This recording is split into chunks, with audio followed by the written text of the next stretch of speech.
मी रामेश्वर सुखदेव वायाळ, गाव टाकरखेड वायाळ. माझी इथं 69 जमीन 186 गट नंबरमध्ये या ठिकाणी कपाशी लागवड केली आहे 5x1 वर, आणि त्यामध्ये ही गोबी लागवड केली होती आंतरपीक म्हणून मध्ये. 10,000 खोड या ठिकाणी लागवड केली होती.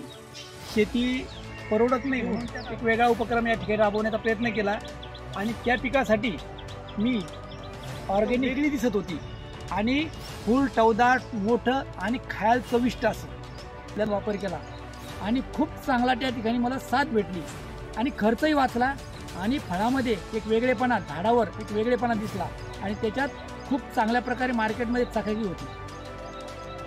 आम्ही या कपाशीला जीवामृत नेमकं चालू केलेलं आहे. तिला 1 ड्रम सोडलेला आहे. पहिलं जीवामृत आम्ही फक्त या मधल्या पूर्ण शरीराला जे लावलं होती गोबी, त्या गोबीला सोडलं होतं. आता ही पूर्ण हार्वेस्टिंग झालेली आहे. आता पत्ता गोबी फक्त पलीकडून राहिलेली, इकडे पूर्ण हार्वेस्टिंग झाली. फुलगोबीमध्ये मला चांगल्या प्रकारे पैसे राहिले, चांगल्या प्रकारे भाव आला. म्हणून आंतरपीक जरी अशा पद्धतीने घेतलं गेलं शेतकरी बांधवांना तर खूप चांगली गोष्ट आहे, आणि आंतरपीक घेणं गरजेचं आहे. 2 पिकामध्ये एका पिकाचे चांगल्या प्रकारे आपल्याला पैसे मिळतात.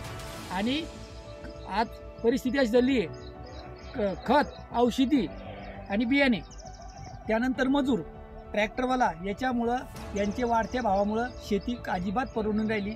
म्हणून खऱ्या अर्थानं जर शेतीचा जो पैसा आहे तो या विनाकारण या लोकांकडे जास्त जातो, आणि पर्यायी शेतकऱ्याच्या शेवटी हातात काही उरत नाही. म्हणून शेतकरी या ठिकाणी मेहनत खूप करून त्याच्याकडे काही उरत नसल्यामुळं तो शेवटी हताश होतो, आणि कुठंतरी त्या ठिकाणी परिस्थिती मागं राहतो. आणि आज खऱ्या अर्थानं निंबोळी आर्क असेल यासारखे अनेक प्रकारचे औषध याच्यावर घेऊन दशपर्णी जर वापरलं तर दशपर्णीचा एवढा चांगला रिझल्ट आहे की त्यात आळीसुद्धा जाती, त्यानं बुरशीसुद्धा जाती, त्यानं थ्रीपसुद्धा जाते.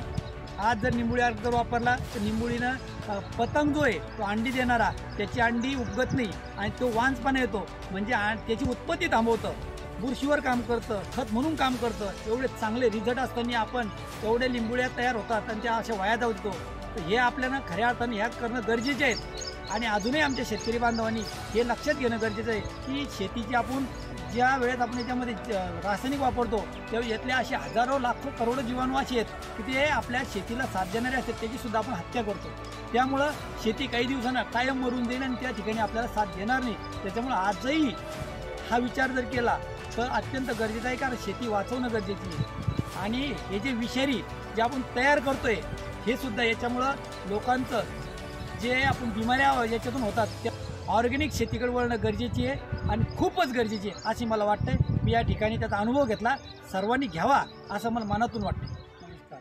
हे आमच्या या ठिकाणी ड्राममध्ये जीवामृत बनवलेलं आहे. आम्ही हे जीवामृत त्या ठिकाणी भाजीपाला पिकासाठी टाकतो, वापरतो.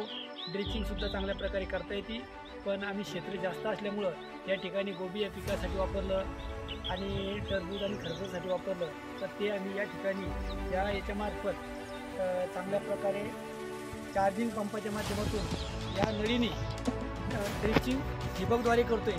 पूर्ण शेताला ठिबक आहे, त्यामुळं आम्हाला मजुराला मजुरी कमी लागते आणि ते पाहिजे त्या पद्धतीने झाडाला पोचतं.